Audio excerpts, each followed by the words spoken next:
brain rot is so bad, my guy. I don't hear Japanese anymore. I just hear Phantomile. Hi-ho, it's me again.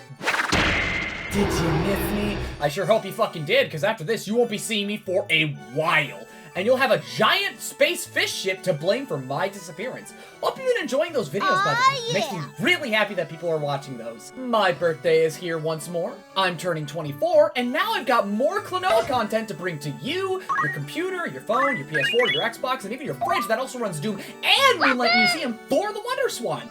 This little birthday project was going to be talking about what makes Klonoa special. Really take some time, however long or short, to sing the praises of what specifically makes Klonoa tick for a lot of us. But that's incredibly fucking stupid. I'll be real with you on that. There is nothing like Klonoa out there. He is the singularity with this entire genre we call platformers. No, instead of talking about Klonoa and what makes the goober a special little guy, I've got a better idea. Would you like to see my heart? Would you like to hear its song? You've heard it once before. I know you have. If anything, you've been hearing it over the collective of nearly 3 hours, made over the span of 8 months, nearly going on a year. However, this time, the heart speaks not from the depths of time long since lost. It plans to cry out in adoration, a prayer for the future, a vain hope that those who seek its words shall listen and heed the heart as it speaks. Tell me, traveler, do you seek the beauty of dreams?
Today, we live in a day and age where you can find anything interesting and unique. Look at the keyboard, search for a storefront, type it up on Wikipedia, boom, you found yourself something interesting and new to look for a couple of hours, maybe in 30 minutes.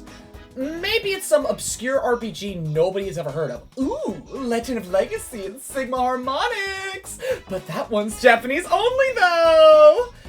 Maybe you've yearned to relive some childhood bliss, only to realize that it's hella obscure. Nobody remembers it, and nobody talks about it except in hushed whispers.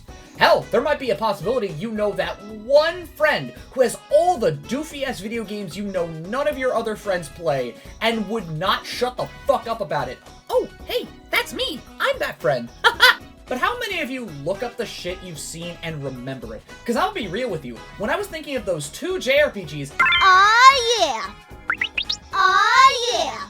I had to think for a second to remember Sigma Harmonics even being a thing. Now, if you'd like to, how many of you remember Klonoa? Even if it was a one-time sighting and seeing his name, how many of you possibly even remember what he looks like? Some of us can never forget. I can never forget what this cabin looks like and what he's done to me and a number of us. Mostly by a sense of longing and heartbreak followed by tears running down my cheeks. That's how he got me.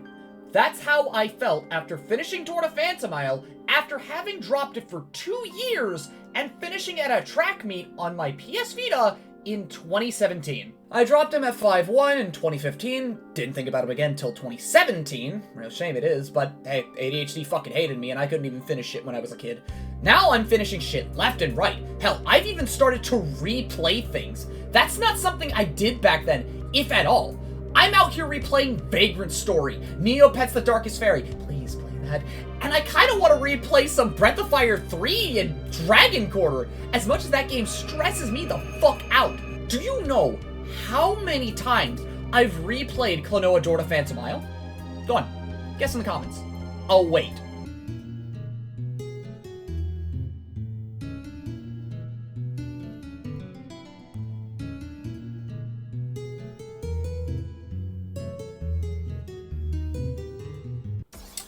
16 now. I have replayed this singular game 16 times over in the span of like 6 years. I've replayed shit like Sly Cooper and the Thievius Raccoonus over like 7 to 8 times, and DMC1 just as much. But this singular game keeps coming back to me. Am I sick of it? Fuck no! I'm happy every single time I get to come back and play Door to Phantomile. Shit's hella short, it's not too much of a ball buster, and I still get to cuck people when talking about the story cause it's hella short, and you should play it as I'm speaking out this very sentence. Play this short-ass game that can literally take you an afternoon to finish.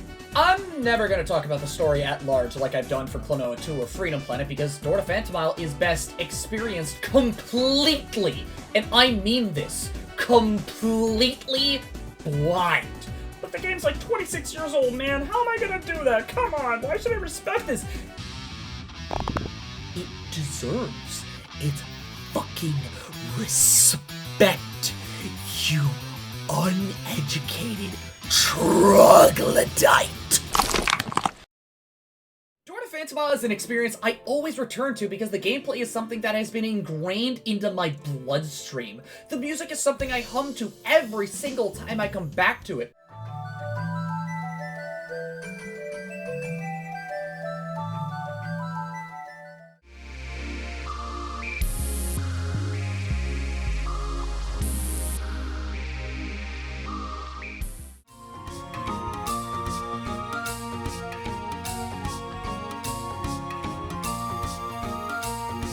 Despite how I skip cutscenes when running through the game on stream, for your sake, I still get gut punched because, believe it or not, this game's story, even after knowing what goes down, can reel its fist back even harder than before. For those of you that know what happens and see this line, you know how it makes you feel. Because... did I mildly choke when seeing it through again? Door to Phantomile is a simple and measured experience that anyone, regardless of age or preference, can play, replay, and enjoy, and everyone should play Door to Phantomile. It's what I did and still do to this day. Then I got Klonoa 2, like a year later after suffering emulation issues and wanting to kiss my first roommate in college after having an old PS2 to play on. It was like a gate had opened for me. I was fated here, in this moment, to experience this singular game after waiting too fucking long and having it on my mind for the better part of nearly 10 years. Curiosity about this game I never heard of because, like, nobody talked about it. So this experience, this curiosity, and this one game was mine to experience, unlike Door to Phantomile, which was covered by a few YouTubers back in the 2010s. What I felt was childlike wonder and joy like the which I would have felt playing Sonic Unleashed for the first time when I was a wee lad in 2008. What did this teenager on the cusp of his adult life get? He got one of the best gaming experiences he could have asked for and still thinks on to this day.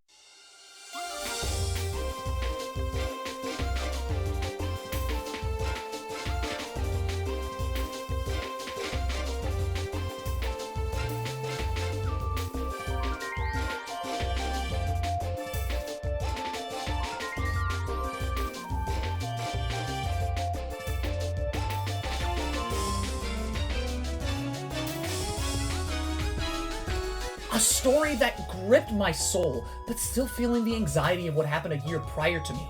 The heartbreak of Phantomile still fresh. A set of characters that were incredibly likable, and a villain I still think about and love to this day. Praise be to Lee Arena, I still rock the color I made.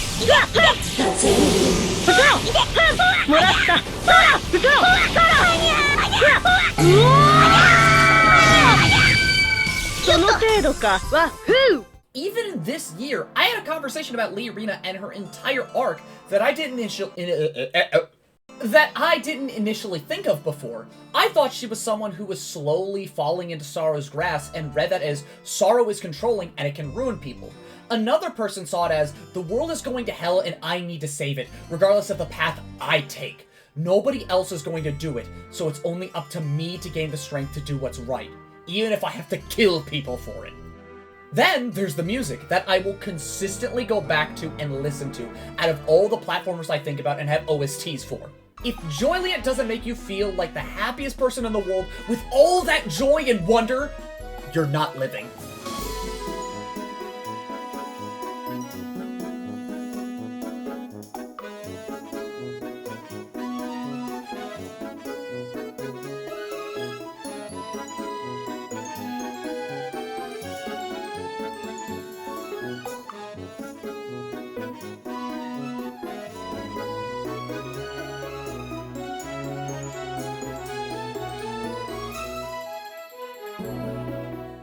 If Mirage ain't the single best penultimate stage track in any platformer that keeps you going but on edge all the same, you're not listening and you're not feeling.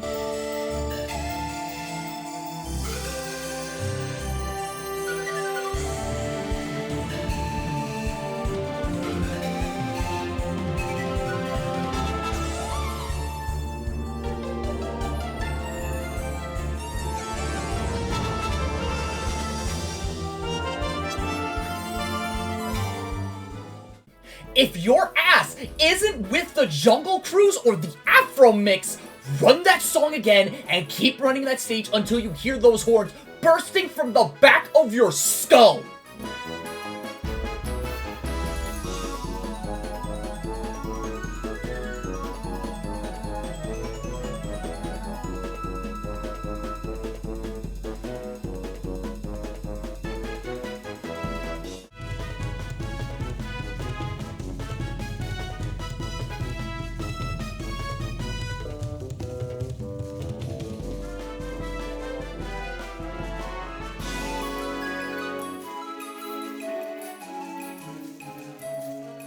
Run that Cursedly Arena track one more time and make it hurt!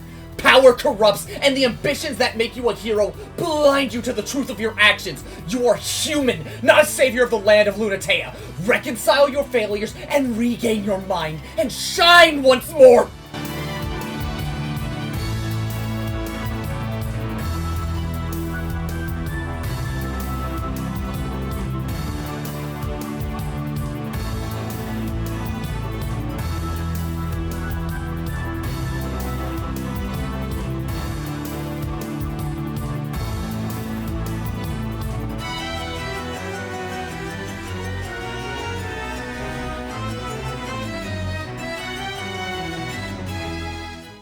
Sorrow is something to not be forgotten. Remember this pain and scar it deep within your soul. To reject the tears that run across your face is to reject humanity. You will not forget this sadness and these emotions that stir within the heart of those that walk and breathe. Remember sorrow. Remember the agony and the death march of the anguished lord of a forgotten land forevermore. Embrace sorrow.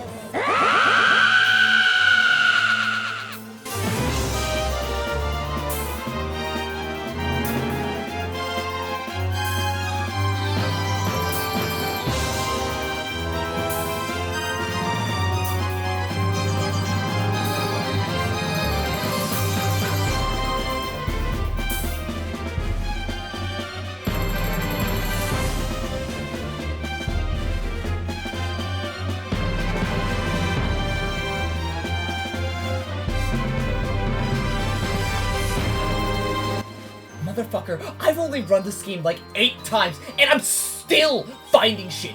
I made a whole video on this game, and I'm only just now noticing what the boss health bars look like.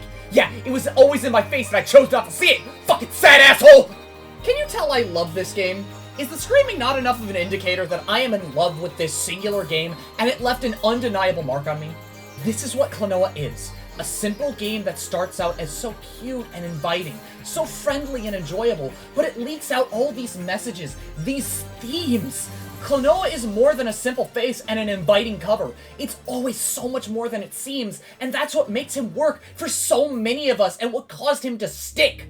He's not like any of his contemporaries. He wasn't out there to just feed you some game with a simple story and rudimentary run and jump gameplay. He wasn't Mario, he wasn't Sonic, he wasn't Mega Man. He was the emotional and depressing, but still hopeful Klonoa, and he was going to make sure you remembered his name whether you wanted to cry or not. For as simple as Door to Phantomile is, I can see what Ghadius is tossing down and even have a more nuanced take on him. Despite his lacking screen time, all it took were a couple of words and a moment to think on the world and the game at large to make me go, oh, fuck. All it takes is a couple of playthroughs and reading in between the lines to realize. Same with Lunatea's Veil, except that game was way more in your face about its entire message of learning to be more whole through the power of not living life through a singular emotional lens. You can't live life being happy and peaceful all the time. Strife is always waiting to take a crack at that shit's kneecaps. You can't be a heated and violent person all the time. That's no way to live, and it breeds horrible attitudes. The Volkies are tearing themselves apart and only know how to fight. Living deluded and stuck in the past, too afraid to move onwards because the past was always easier, always better to you is no way to realistically live day to day. Do you have any idea how fucking depressing that shit is? Do you really want to live like the Miras? Do you want to wake up and look out your window and just live through a bleak worldview where only nostalgia and childhood yore are what keep you going? No! Are you telling me that you'll live out your days ignoring the beauty of tears, the joys of laughing so hard you'll cry, the pains and lamenting of those we choose to cherish in our hearts, the emotions that run rampant through you because of a singular line, a singular moment, a possibility in the winds that get your mind racing with thoughts and feelings? Are you going to ignore those tears? No, you shouldn't. To ignore and live with only a small collective of emotions and ideologies is no way to live, and Klonoa 2 is the game that shows that. Klonoa 2 is more than just a silly little video game for children. It is a game for any and all, and it should have gotten more love than it deserved. But no. It lived in the shadow of its contemporaries and got shat on by a market that was trying to ignore its existence and paint it in some, this is some dumb baby shit for babies, go play Meta and GTA instead, coat. Guess what? It got dumped and only stayed as a hidden gem by those that played it. This shit should have made mad money! But nope. Cucked and fucked by time and market trends. And what did we get after this masterpiece? 2 GBA games. One of them has potential, and the other I don't want to talk about lest I piss off fans of Dream Champ Tournament. Look man, Guns is like really, really, really cool, and I love his jacket, but in the same year, Legendary Star Medal happened, and I have a horrible case of, I finished that recently, and it's in my top 3 for Klonoa games. Wahoo! Empire of Dreams is alright for what it tried to do, and much like Door to Phantomile, I can see what it was trying to do in its first outing, but it's nothing I'm really going to return to time and time again. Sure does make a nice little souvenir on my shelf, though.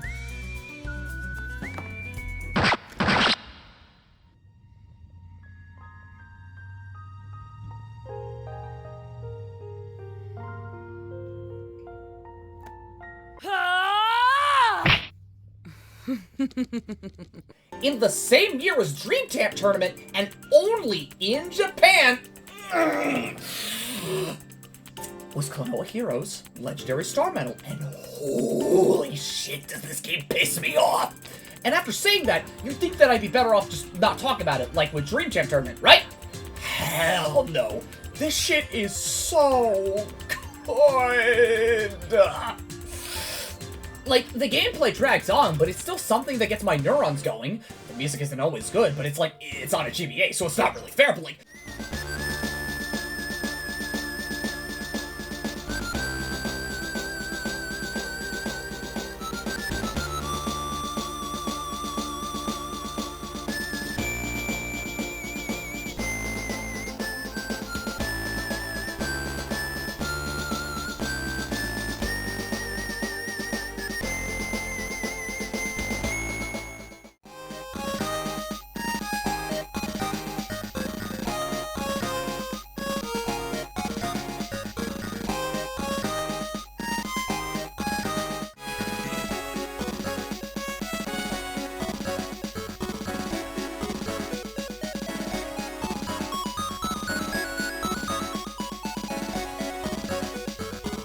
Why is this story so good?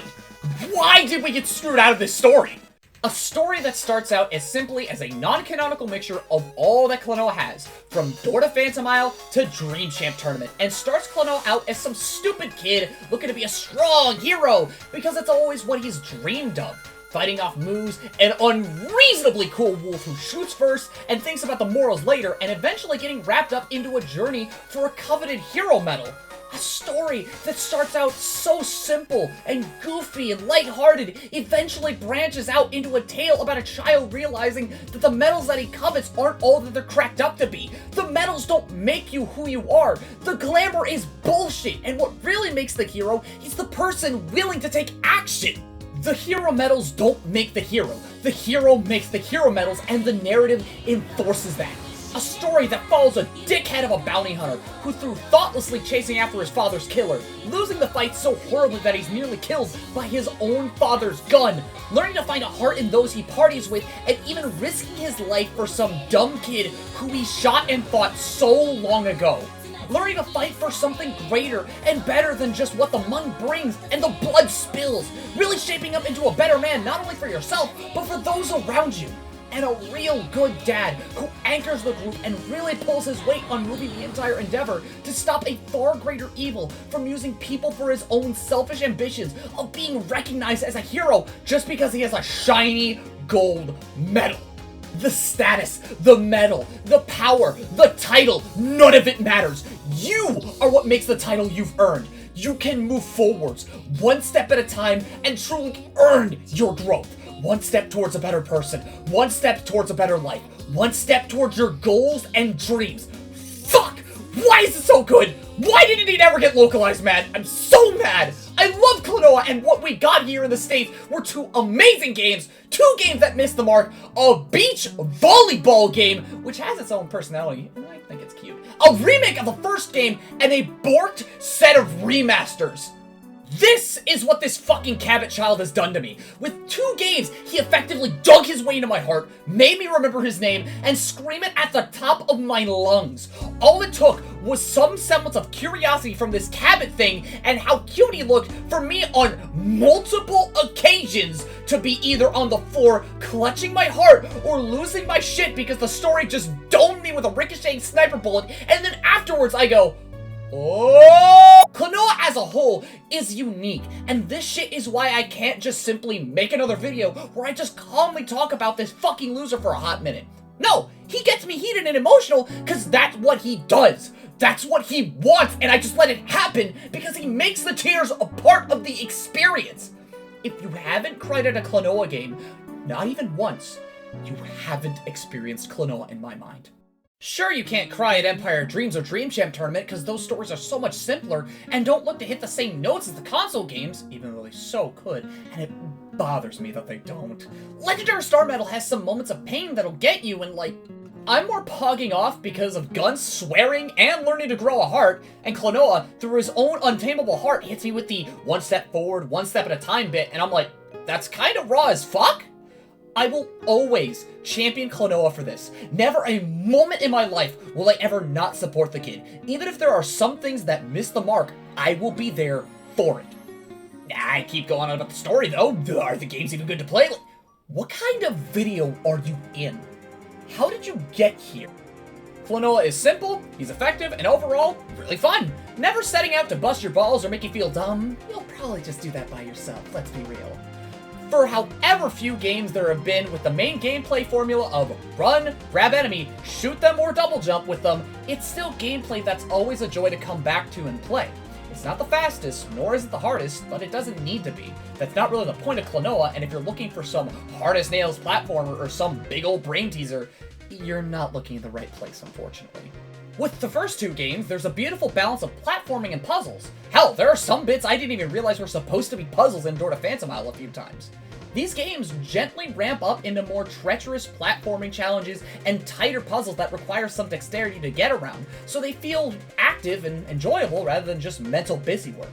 Now, the Puzzle-Noah duology isn't something I hate per se, it's just not what I'm looking for, except Dream Champ Tournament. This shit goes from, okay, this is cool, to I literally want to smash my balls in until they pop like balloons. This whole gameplay style started with Moonlight Museum for the WonderSwan, but I don't have time to play that right now. These are on the other side of the scale. These are the brain teasers, and they play well enough, except the board stages, because one, collecting the gems is a bitch in and of itself, and what the fuck? these games are someone's cup of tea, certainly not mine, but if you're into it, I'm not gonna kill you for it. Then we've got the big boy, the action RPG on a portable that fucking shouldn't. Like, I pray to God that this game gets a remake and localized, because everyone needs to see how good this game's story is. Like, Jesus Christ! Just like Klonoa do, it starts out simple before it unravels into something a bit more of my speed. You run around areas, clapping cheeks with color-coded attacks, and smack 2 different health bars, and soon, it's 3. This running around and dungeoning eventually evolves from being hella basic to, I swear to God, this kid has attention pulse and it's terrifying. People say that Legendary Star Metal is grindy and shit, but like, I don't see it. Sure, you're probably gonna get your ass whomped here and there, because either enemies are literally everywhere, or they just hit a little too fucking hard. Like, look at this shit, man! I came to play a Klonoa game, not deal with social anxiety because there's like 20 people in one room! If you want tips on playing Legendary Star Metal, I'll toss you a few bones, because I still want to have a brain rot session with this game someday. 1. You don't need to grind, as people say. It's just a matter of always being a bit prepared by either stocking up on items or having clear enough roles for each character you want to build. Just make sure you're keeping your characters relatively on the same level. Pango can be dropped, but please make sure he's not dropped by like 5 to 7 levels. 2. Shop. Please! Like, before you do any semblance of purchasing for equipment, go and buy as many healing items as you can. Also, fun fact about those healing items, you have a couple of seconds before dying to save yourself and heal, so if you're looking to play it risky and have the big skill PP, then go for it. Risk your life. Just have the reactions on hand. 3. If you're willing to take a fat death by the end of your dungeon run, just so you know that any progress you made before isn't erased. You don't have to run the dungeon again like you did in your first run. So by all means, go all the way up to the boss, get fucked on, and then run it again if you really feel like you need time to prepare for the encounter. You don't have to keep resetting like I did. 4. Builds are important to living a long and healthy life. Sure, all you want to do is pack damage and defense, but there's more to taking hits and dealing them back out. You need agility to hit things. Some enemies straight up cannot die unless you rock them to death with specials. So thinking about stat allocation is important. Not only proper stat allocation, but also make sure that you pack the right accessories for the build in mind. Do a bit of reading and thinking before you just run the dungeon and complain on the KMC Discord. Do with this information what you will. I just want to clear the air about this game, considering that I've been told it's grindy and expecting some shit. You'll only really get one of those, and if the game is grinding anything, it'll be your patience, because sometimes, man, dungeons are long. Now, probably to some of you, and even to myself, this entire video has felt haphazard. Like I'm just jumping from bit to bit, thought to thought, about a franchise I love and I want more people to play, and I can see that. However, there's just a lot to talk about, and I want to give an older idea a shot, where I just shoot my shot and sing the praises of something I love instead of just explaining why you should play them. I want to think that the heart can sing more than the hands on a keyboard just over-elaborating and sitting you down can. Like, I'm still gonna do that, don't get me wrong. I've got a lot to say about a lot of things. If anything, I'm gonna swing like that with Legendary Star Metal, and even Part 3 of Freedom Planet 2. A hand on a keyboard can tell you a lot, but what about the love that shines through the words? Can you see the shine? Does it glimmer amidst your screen in broad daylight or the darkest of night? Do you hear the beat of the heart through these words and those that follow before and after it? A shot is a shot. I'll speak my words to the heavens, if I have to, in order to pronounce my love and undying adoration for this one little guy who effectively changed the course of my life and my heart. Klonoa is amazing. Klonoa is special. Klonoa is one of a kind. There is straight up nothing like Klonoa before or since his inception. The kid and his games are strong, and even in their weakest incarnation, there's still charm and love oozing out of whatever screen you're playing on, and it shows. Never will there be, never was there ever, and never can there ever be anything like Klonoa. It hurts, but you know what? That just means there's more of him to talk about and love. Whether it be the nuanced characters, the stories that touch and scar, or the very existence of this kid, it's something I will champion and never stop talking about until my dying breath. My heart is forevermore yours, Phantomile, and wherever you go, I will always be one step behind. My tears will never run dry for you. This sorrow will never be forgotten.